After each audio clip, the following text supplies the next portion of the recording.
UDF സർക്കാരിന്റെ സത്യപ്രതിജ്ഞാ ചടങ്ങിലെ വന്ദേമാതര ആലാപനത്തിൽ വിമർശനവുമായി LDF. വന്ദേമാതരം പൂർണ്ണമായും ആലോചിച്ചത് സംഘപരിവാർ അജണ്ട നടപ്പിലാക്കാനെന്ന് ഇടതു നേതാക്കൾ പറഞ്ഞു. നടപടി കോൺഗ്രസ് പ്രവർത്തക സമിതി തീരുമാനത്തിന് വിരുദ്ധമെന്ന് CPIM സംസ്ഥാന സെക്രട്ടേറിയറ്റ് വിമർശിച്ചു. ഇതിനിടെ KSRTC സൗജന്യ യാത്രയിൽ വിവാദ പരാമർശവുമായി CPIM നേതാവ് MM മണി രംഗത്തെത്തി.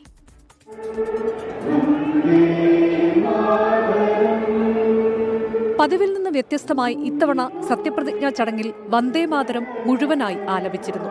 ഇക്കാര്യത്തിൽ LDF നേതാക്കളുടെ വിമർശനം ഇങ്ങനെ: മഹാത്മാഗാന്ധിയും നെഹ്റുവും പഠിപ്പിച്ച അടിസ്ഥാന മൂല്യങ്ങളിൽ ഏറ്റവും മുഖ്യമാണ് മതനിരപേക്ഷത.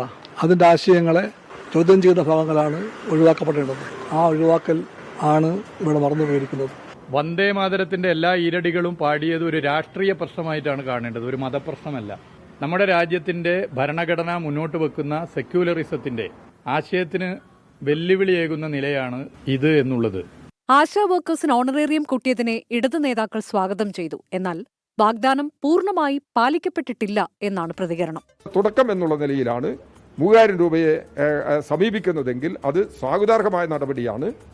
ഗവൺമെന്റ് അതിവേഗത്തിൽ ആശാ വർക്കർമാർക്കും ജനങ്ങൾക്കും നൽകിയിട്ടുള്ള ഈ ഉറപ്പ് പാലിക്കണം എന്ന നിലപാടാണ് ഞങ്ങൾ മുന്നോട്ട് വെക്കുന്നത്.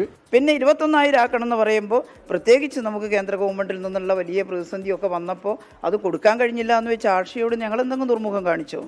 അതേസമയം KSRTC ബസ്സുകളിൽ സ്ത്രീകൾക്ക് സൗജന്യ യാത്ര നടപ്പാക്കുന്നതിൽ വിവാദ പരാമർശവുമായി CPIM നേതാവ് MM മണി രംഗത്തെത്തി.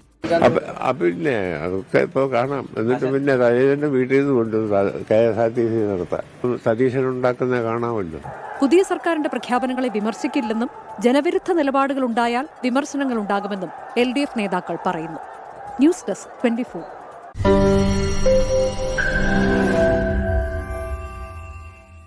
ലോകത്തെവിടെയായാലും ഏത് സമയത്തും 24 വാർത്തകളും ഓഗ്മെന്റഡ് റിയാലിറ്റി പാക്കേജുകളും എക്സ്പ്ലെയിനറുകളും വിശദമായി കാണാൻ ഞങ്ങളുടെ YouTube ചാനൽ നിങ്ങൾക്ക് സബ്സ്ക്രൈബ് ചെയ്യാം.